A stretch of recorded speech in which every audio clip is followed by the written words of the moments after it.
હર હર મહાદેવ હર મિત્રો, આજે આપણે આવી ગયા છીએ ઉજ્જૈન નગરી એટલે કે મહાકાલ નગરી. અને મહાકાલ નગરીના ભર્તુહરિ રાજાની ગુફાએ આવી ગયા છીએ કે જે ભર્તહરિ ગુફા તરીકે ઓળખાય છે. તો મિત્રો, આજે હું તમને ગુફાના દર્શન કરાવીશ અને સાથે સાથે મારી પાસે જે કંઈ પણ માહિતી છે એ પણ એની જણાવીશ. તો મિત્રો, મારી સાથે મારા વિડીયોમાં બન્યા રહેજો. મારી ચેનલને લાઈક કરજો, શેર કરજો અને સબસ્ક્રાઈબ કરજો અને બેલ આઇકન દબાવવાનું ભૂલતા નહીં, જેથી કરીને કોઈ પણ નવા વિડીયો આવે તો સૌથી પહેલાં તમને નોટિફિકેશન મળી રહે. તો મિત્રો, મારો વિડીયો જો પસંદ પડે તો જરૂરથી કમેન્ટ કરવા વિનંતી અને લાઈક પણ કરી દેવા વિનંતી.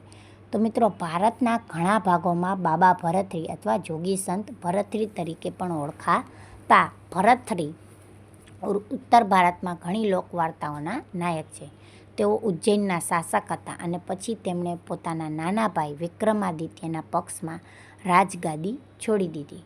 તે ભર્તુહરિના નામના ઐતિહાસિક વ્યક્તિ પર આધારિત છે. ભર્તહરિ અને તેમના ભત્રીજા બંગાળના રાજા ગોપીચંદ, જેમને નાથ પંથ યોગી માનવામાં આવે છે. તેમની વાર્તાઓ રાજસ્થાન, પંજાબ, ગુજરાત, હરિયાણા, બિહાર, ઉત્તર પ્રદેશ, છત્તીસગઢ અને પશ્ચિમ બંગાળની ભારતીય લોકવાયકાઓમાં ભરપૂર છે. ભર્તહરિ અને તેમના ભાઈ વિક્રમાદિત્યના જીવન વિશેની ઘણી વિગતો બેતાલની 25 વાર્તાઓની વાર્તાઓમાંથી લેવામાં આવી છે, જેનો અનુવાદ સર રિચાર્ડ ફ્રાન્સિસ બર્ટન દ્વારા 1870માં વિક્રમ અને વેમ્પાયર તરીકે કરવામાં આવ્યો હતો. ભર્તુહરિ રાજા ગંધર્વસેનના મોટા પુત્ર હતા, જેમણે આકાશી દેવતા ઇન્દ્ર અને ધારાના રાજા પાસેથી ઉજ્જૈનનું રાજ્ય મેળવ્યું હતું. જ્યારે ભર્તુહરિ આધુનિક ઉજ્જૈનના રાજા હતા, ત્યારે એક બ્રાહ્મણ રહેતા હતા, જેમણે લાંબા તપસ્યાના પરિણામે સ્વર્ગીય ઈચ્છા આપનાર વૃક્ષ એટલે કે કલ્પવૃક્ષમાંથી અમરત્વનું ફળ મેળવ્યું હતું. જુઓ મિત્રો, આ છે ભર્તુહરિની ગુફા. આ એની ગુફાના તમને અત્યારે દર્શન થાય છે. તેમણે રાજા ભર્તુહરિને તે અર્પણ કરવાનું નક્કી કર્યું. રાજા ઈચ્છતા હતા કે તેમની પ્રિય રાણી પિંગળા અથવા અનંગસેના મહાકવિ કાલિદાસ મુજબ યુવાન રહે, અને તેથી તેમણે તેમને ફળ ભેટમાં આપ્યું.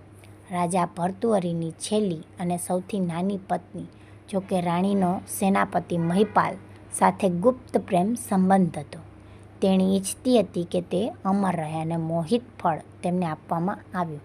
તેમણે બદલામાં તે તેમની પ્રિય મુખ્ય રખાત લખાને આપ્યું. આખરે ફળ રાજા પાસે પાછું આવ્યું. વર્તુળ પૂર્ણ કર્યા પછી ફળે રાજા પ્રત્યેની બેવફાઈના ગેરફાયદાઓ જાહેર કરી. તેણે રાણીને બોલાવી અને તેનું શિરછેદ કરવાનો આદેશ આપ્યો અને પોતે ફળ ખાધું.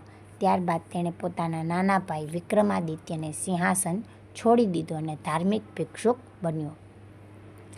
પાછળથી તેઓ પટ્ટીનાથર ના શિષ્ય બન્યા, જેમણે પહેલાં રાજા ભર્તુહરિ સાથે સંસારી અને સંન્યાસી વિશે દલીલ કરી હતી. વાતચીત દરમિયાન પટ્ટીનાથરે કહ્યું કે બધી સ્ત્રીઓ દ્વિમન ધરાવે છે અને પરમેશ્વરી સાથે પણ આ સાચું હોઈ શકે છે. રાજાએ આ સમાચાર રાણી પિંગલાને આપ્યા અને તેમણે પટ્ટીનાથરને સજા કરવાનો અને કાલુમારમ, એક વૃક્ષ કે જેનો ઉપરનો ભાગ પેન્સિલની જેમ તીક્ષ્ણ અને આખું વૃક્ષ તેલથી રંગેલું હશે, જે વ્યક્તિને ટોચ પર બેસવાની મંજૂરી આપવામાં આવશે તે 2 ટુકડા થઈ જશે, માં બેસવાનો આદેશ આપ્યો. તેઓએ પટ્ટીનાથરનો પ્રયાસ કર્યો, પરંતુ કાલુમારમ બળવા લાગ્યો અને પટ્ટીનાથરને કંઈ થયું નહીં. રાજાને આ સમાચારની જાણ થઈ અને તે સીધા પટ્ટીનાથર પાસે ગયા અને તેમને બીજા દિવસે મરવા માટે તૈયાર થવા કહ્યું. પરંતુ પટ્ટીનાથરે જવાબ આપ્યો કે હું હમણાં પણ મરવા માટે તૈયાર છું. બીજા દિવસે રાજા આંખોમાં આંસુ સાથે આવ્યો અને સંતને જેલમાંથી મુક્ત કર્યો, કારણ કે તે ખરેખર તે રાત્રે રાણી પિંગલાને ઘોડેસવારો સાથે પ્રેમમાં જોયા હતા. તેણે પોતાનું સામ્રાજ્ય, સંપત્તિ, પોતાનો સંપૂર્ણ ડ્રેસ કોડ પણ ફેંકી દીધો અને એક સરળ કૌવનમ પહેર્યું. રાજા પટ્ટીનાથનના શિષ્ય બન્યા અને કાલહસ્તી મંદિરમાં મુક્તિ મેળવી. રાજા ભરથરી અથવા ભદ્રગીરી, કે જેમને લોકપ્રિય તમિલ લોક સંસ્કૃતિમાં કહેવામાં આવે છે, એ મેઘના પુલંબલ નામના તમિલ કાવ્યાત્મક શ્લોકોનો સંગ્રહ લખ્યો. છત્તીસગઢના રાજા ભર્તુહરિના સ્મરણમાં છત્તીસગઢના વડલો દ્વારા ગવાયેલ એક ખૂબ જ પ્રખ્યાત ગીત છે. વાર્તા કહે છે કે રાણી પિંગલા અને રાજા ભર્તુહરિને પુત્ર નહોતો અને તેના પરિણામે રાણી ખૂબ જ દુઃખી હતી. એક દિવસ એક સંત તેમના મહેલના દરવાજા પર આવ્યા અને ભિક્ષા માંગી. જ્યારે રાણી પિંગલા તેને ભિક્ષા આપવા ગયા ત્યારે તેમણે કહ્યું, મને ખબર છે કે તમે દુઃખી છો અને હું તમારા માટે થોડું પવિત્ર પાણી લાવ્યો છું. જો તમે આ પાણી શ્રદ્ધાથી પીશો તો તમને 12 મહિનામાં પુત્ર થશે.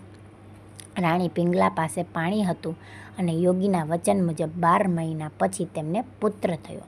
રાજા ભર્તુહરિ અને રાણી પિંગલા સાથે જોડાયેલી એક બીજી ખૂબ જ રસપ્રદ વાર્તા પણ છે.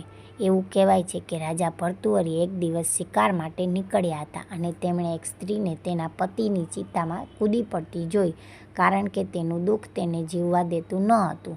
રાજા ભર્તુહરિ દુઃખી થયા અને આ ઘટના તેમના મનમાં રહી. જ્યારે તેઓ પોતાના મહેલમાં પાછા ફર્યા ત્યારે તેમણે રાણી પિંગલાને આ વાર્તા કહી. પૂછ્યું કે શું તે પણ આવું કરશે? રાણી પિંગલાએ કહ્યું કે તે આ સમાચાર સાંભળીને જ મરી જશે અને અંતિમ સંસ્કાર સુધી તેના જીવિત રહેવાની કોઈ શક્યતા રહેશે નહીં. તો મિત્રો, મારી આ વિડીયો જો ગમ્યો હોય તો મારી ચેનલને લાઈક, શેર, સબસ્ક્રાઈબ જરૂરથી કરજો. ફરીથી મળીશું આપણે નવા વિડીયો સાથે. ત્યાં સુધી સૌને જય શ્રી કૃષ્ણ. આવજો. Tata, bye bye.